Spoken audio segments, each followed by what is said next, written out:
Hello, guys, and welcome back to my channel. Hope you guys are doing well. It's good to see you guys back, and I got a little video to talk to you about. Very interesting topic. I made a video previously about people pleasers and people pleaser syndrome and how it relates to gang stalking and why it is very dangerous. If you are being gang stalked, it's very dangerous to have people pleaser tendencies. And of course, the reason is because it is a weakness that will be definitely be exploited by abusive and predatory types of people. They see this weakness in you, and they're going to exploit it to the fullest. So if you are being gang stalked and followed by all these abusive, toxic, narcissistic types of people, they're going to see that you have people pleaser syndrome, and they're going to attack you because they know that they can get away with a lot of things if you have this way of thinking. So I made a list here, which is what are the signs or characteristics of a people pleaser. So basically, how do you know if you are actually a people pleaser? So I'm going to go through each one of these characteristics, and if you identify anything that you feel fits your character or personality, then you most likely do have people pleaser syndrome. So we're going to start with the first one. I mean, these are just many that I jotted down. There's probably many others, but I got a good, decent amount of them here. So, people pleasers are submissive and willing to conform to people's demands. Submissive. So these are not dominant people. They are afraid of dominating other people. They are afraid to act in a dominant way in any given situation. And this is the reason why they act in a submissive way. I actually went and looked at the official meaning of the word submissive, and it came out with the result that submissive means being willing to uh, conform to the will of others. So it's the willingness to conform to the will and wishes and wants of other people. So when somebody wants you to do something and wants you to behave or think or do something in a certain way, and you just immediately conform to that, then you're being submissive. You oftentimes think of women as being submissive. If you think about a relationship between a man and a woman, that the man would be dominant and the woman would be submissive. So what that means is that the woman is always complying to the demands of the man. She's submitting to the man. She's submitting to the will and authority of another person. He is telling her what to do. He asks her to do something. She just agrees and that kind of stuff. He's very agreeable. So of course, if you have this, it's a big problem to have this kind of character trait, because people who are dominant, they don't care. They're dominant. They're going to call the shots, and they're going to try to lord their will upon you. And if you're submissive, you're just going to follow. You're going to follow that, and you're going to try to conform and please, you know, their will. You're going to try to conform to their will. And if these people are toxic or exploitative or abusive, then of course it's going to lead to negative outcomes. Cares too much what people think of them. So people pleasers have this problem that the people on the other side of the spectrum, let's say narcissistic, psychopathic people, or let's just say generally dominant people, do not have this problem. They do not care what other people think of them. Actually, they care very little what people think of them. And what does that mean? What does that even mean when somebody cares too much what other people think? What it really means is when what people say and think about you has such an effect, a tremendous effect on you, that it always forces you to change your behavior to conform to those opinions. Let's say if they're negative, right? So caring too much what people think is, of course, a negative thing, because it will lead you to becoming submissive and always trying to please other people and do comply to their wishes. So that's what it means to care too much. Because people who are dominant or let's say psychopathic or narcissistic or whatever, they do not care what other people think. They can easily live with the fact that other people don't like them or have negative things to say about them. It has no effect on them. It doesn't change their behavior. It doesn't influence them in any way. If a narcissistic or psychopathic individual was basically sitting around all day at home doing nothing, smoking weed and playing video games, and somebody called them lazy, they wouldn't care. It would not have any effect on them. They just would ignore it, they would brush it aside, and they would just continue doing what they want to do. They wouldn't care what the other person thinks of them. So the third one is ingratiates themselves to others in order to get validation. So people pleasers oftentimes try to suck up to other people. They want that validation so badly. They need that validation so badly. They need other people to approve of them and to say good things about them and to validate them. So they're willing to suck up to people and ingratiate themselves to them and to say and do all the things that they believe that the other people want to hear from them because they need that validation. They're so reliant on that validation. When you think about the opposite of this, like you see people who are dominant, people who are psychopathic or narcissistic, they do not try to suck up to other people to get validation. They don't care about other people's validation. They validate themselves. They don't need other people to regulate themselves. They don't need other people to validate themselves.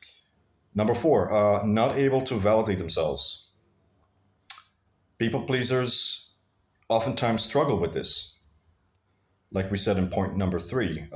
So they're not able to validate themselves. They cannot validate themselves. They cannot make themselves feel valid, as in valid. Valid is a word that means justified or right. So they oftentimes doubt themselves. They're riddled with self doubt or constantly doubting themselves. Am I doing the right thing? Am I doing something bad? What are people going to think? That kind of stuff. Whilst people who are the opposite, people who are dominant, psychopathic, narcissistic, whatever, typically toxic, abusive people, but yeah, they don't need to validate them. They don't need others to validate them. They can actually validate themselves. They can just they have this inner voice that just validates what they're doing. So you notice oftentimes with these narcissistic and psychopathic people, even when they're doing things that are bad, things which are even criminal or abusive or toxic or very, very bad, they feel self-righteous. They feel justified. They feel valid. They don't care. They're not sitting there thinking, "Oh wow, I'm doing something bad. Where are people going to think about me? Maybe people won't like me if I did this or that." They don't care. When they do those things, even when they're doing bad things, they feel completely valid and justified. There is not a shred of doubt about what they're doing, and they're not sitting there thinking or contemplating what are other people thinking or am I doing the right thing or the wrong thing. They're just gonna straight up shoot um, for their goal. They're just gonna go and do that thing that they want to do. And of course, not being able to validate yourself is an infantile feature. It's a feature of infants. It's a feature of children because it is typically, you see, seeking validation from other people, especially your parents, especially your mother, but your mother, your father, your family, is typically seen in babies and children because they need that validation. It's an early phase that everybody goes through where you're basically sucking up and getting all that validation from the people around you, which then gives you healthy self. Ideally, if you do get the validation, you will develop high self-esteem. And then as you grow older, when you become an adult, you don't need that anymore because you've been sort of filled up with this validation, inner validation, so you don't need to seek it constantly from other people.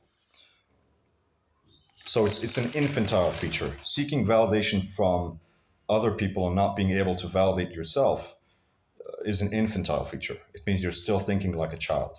You know, it's sort of like a dog. A dog is always doing some kind of tricks or something in order to get attention from his owner or treats or something like that.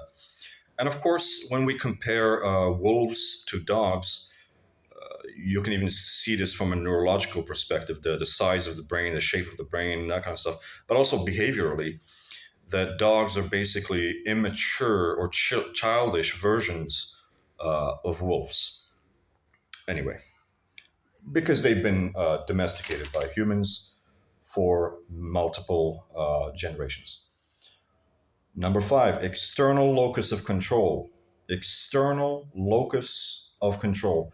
These people pleasers, they have huge issue with this external locus of control, and it's actually very dangerous, especially if you're being gangster, because what it means is that you cannot control yourself from the inside.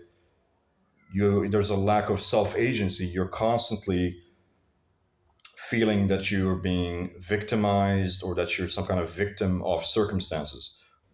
The things that happen externally, things done to you, abuses, all sorts of things, the things that people say, the things that people demand from you, all this kind of stuff is constantly controlling you. So people who have an external locus of control always feel that they don't have any agency in their life.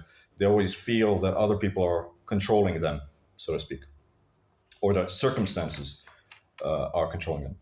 Number six, can't deal with rejection or negative criticism. They cannot handle rejection or negative criticism. The reason why this is because they seek validation. They need people to give them positive affirmations and validations and that kind of stuff.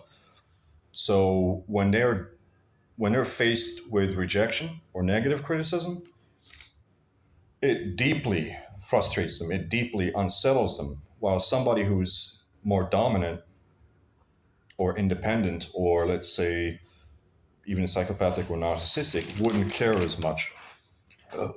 If they're being rejected, if there's a lot of negative criticism coming their way, they wouldn't care. They would just brush it off and say, well, you don't like me. That's fine. I can deal with that. I don't need you to like me. It's not absolutely necessary. I like myself. So, you know, right. Um, Number seven, feels anxious when they have to fend for themselves or stand up for themselves. This is a pretty destructive characteristic of the people pleaser is that when they have to stand up for themselves, when they have to fight for themselves, when they have to fend for themselves, I mean, usually they will not do these things to begin with because they're so anxious and terrified of doing that. But when they are forced to do that, it doesn't sit well with them. It feels like they're acting out of character. They don't feel like it's natural for them to stand up for themselves and fight for themselves.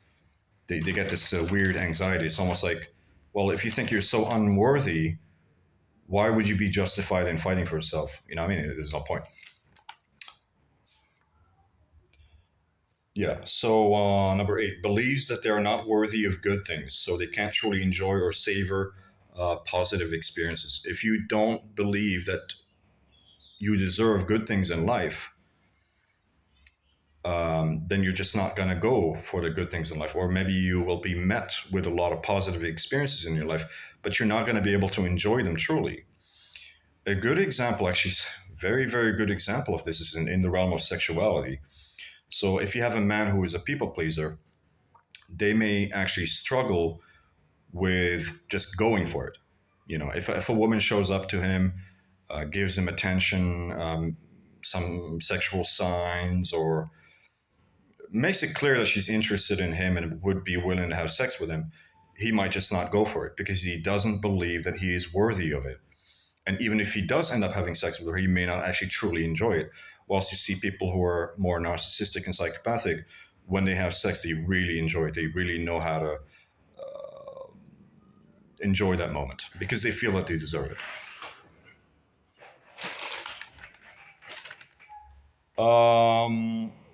Number nine, overly conscientious. Always has to do what is right. If you're constantly thinking about I have to do the right thing, I have to do the right thing, this is a weakness which can be exploited by abusers, and I will explain why. If you're overly conscientious and trying to always do the right thing, that means somebody who is an abusive person or manipulator is can easily try to manipulate you. They can say to you, for example, they can guilt trip you or shame you into doing what they want you to do. So, for example, they might say, "Well, you should be doing this because it's your duty or it's the right thing to do." Of course, they don't. That abusive person who is saying all these things to you, they're not holding themselves up to that same standard. If you were to ask them, like, would you be willing to do that? And they say, no, I wouldn't do it. So it's like a double standard. Like the abusive person is trying to get you to do the right thing because they know that you're conscientious and you're always trying to do the right thing. So they can easily manipulate you and get you to do what they want, or what serves their needs or wants or wishes or whatever, um, by speaking to your conscientiousness, speaking to your willingness to do the right thing. Like, sort of, it's like, if you come from an abusive family and a member of the family is trying to be smart with you or trying to manipulate you into